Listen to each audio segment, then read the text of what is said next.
When you look at Australia from an outside perspective, you'd think, oh, developing a wind farm here is easy. Until you do it. We share the planet with every other species. And so if we're going to be sensible custodians of our natural heritage and children's future, then we need to do something about carbon dioxide pollution. Wind energy is a fundamentally important part of that.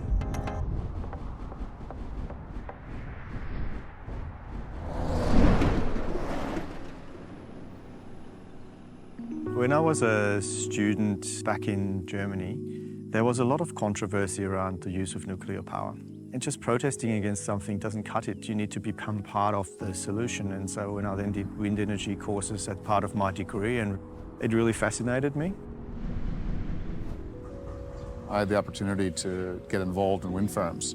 I could see that was the trend for the future, responsible thing to do, and also a very rewarding thing to do on a personal level. In 2004, we started the development process on the Mount Mercer wind farm up the road from the Golden Plains wind farm. And we were probably about 6 to 12 months in the development process when some of the landholders at Golden Plains approached us. And they said, would you be interested in looking at our land as well? We're currently in a position in agriculture at present where the cattle market has dropped, the wool market has dropped, and you have to look at alternatives. Climate change is massive for everybody, but farmers it's probably next level because we actually try and make a living off the climate. We have to change with it or find ways to slow the change down. Technology has started to move on. We started to see bigger wind turbines, and we realised if we had more turbines, then the cost to connect into the big transmission line here, it might be possible to do that. 500 kV line is a high-capacity power line that connects Melbourne down with the Portland smelter. It was built back in the 80s. And now it has the new lease on life and bringing power this way over to the city from the natural resources of wind. The project will contribute 9% of Victoria's energy use once it's complete. And to put that in context, the 9% is about 2% of Australia's overall generation. It would be immensely helpful if the planning process was more streamlined. Back in 2014, we just could not get any of our wind projects permitted at the time, including what we were doing here. We just couldn't move forward. As a developer, we're not an expert in ecology. We understand there is ecological impacts. What we do is we hire experts that understand and are trained in the conservation of species.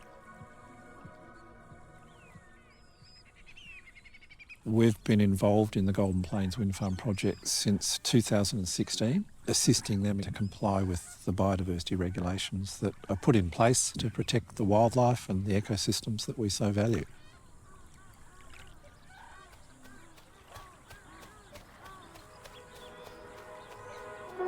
The brolga is one of Victoria's most threatened birds. There's somewhere between 650 and 800 left in the state.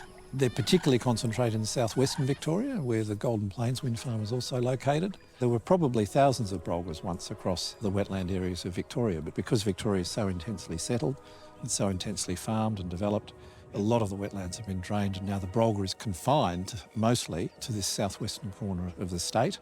Therefore, the conservation and protection of the species in the state depends on managing the impacts of development and working with farmers and others to protect wetland habitats such as this.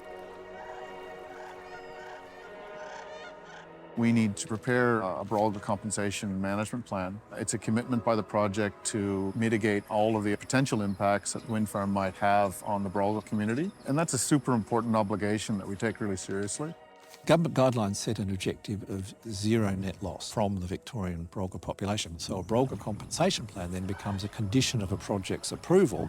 It's rolled out to increase the availability of habitat for breeding brolgas by managing, hopefully, fox predation. We also maximise the chances of breeding success and for new chicks and new individuals to be added to the population.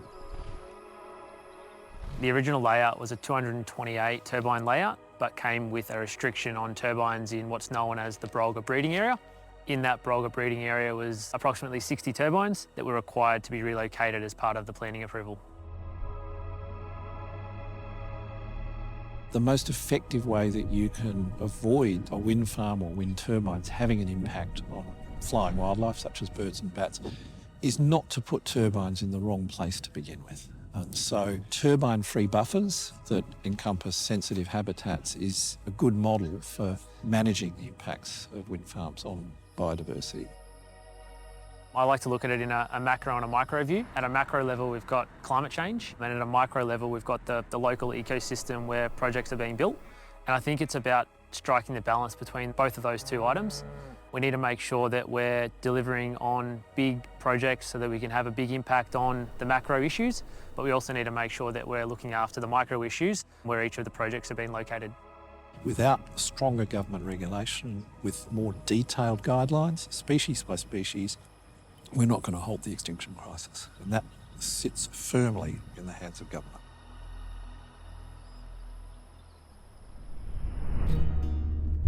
So I grew up in Rokewood and I moved away when I was 18. Coming back, working on the project, I have to say it probably wasn't something that I ever thought I'd do. It's led me to looking at the community grow and be enhanced from all of the great benefits that Golden Plains Wind Farm is having. It's quite special to talk to some of the community members over the years and see some of the great impacts.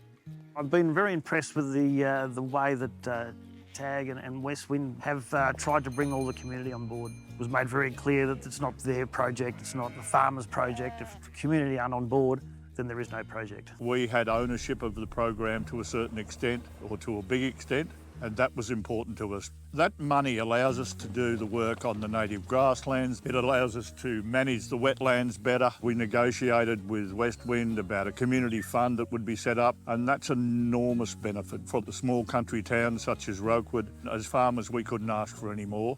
The thing I'm probably most excited about is that we've got a community group happening to try and come up with some good ideas, suggestions for the funds for the future. At the end of the day, we need employment, we need more businesses. So the more businesses that we can attract to a smaller town, the more vibrant the community is overall. Any farmer is only the custodian while you're doing your bit. I'm living in the house my grandfather built. But in the end, we're trying to have it in good heart for the next generation. Having wind farms is part of that.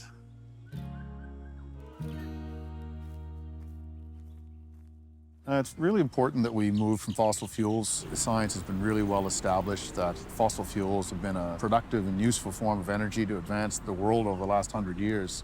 But we've now seen the impact of that on the climate, on fellow species that live here on Earth.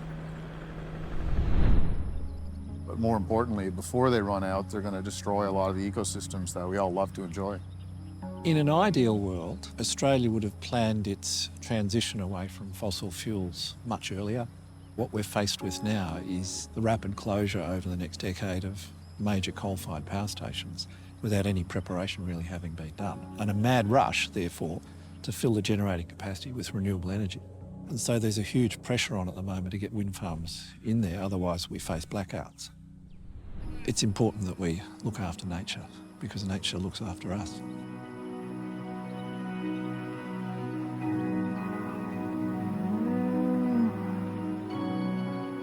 I think it's pretty clear that climate change is real and it's up to all of us to do something while we can. Renewable energies make sense. We really put the emphasis on our grandchildren, the future of our grandchildren, and their ability to be able to do what we've done in our lifetime. Globally, it's significant. It'll be the largest wind farm in the Southern Hemisphere, a record that we probably will only hold for a couple of years. Actually, we really hope that others do beat us on that endeavour because it's good for the planet.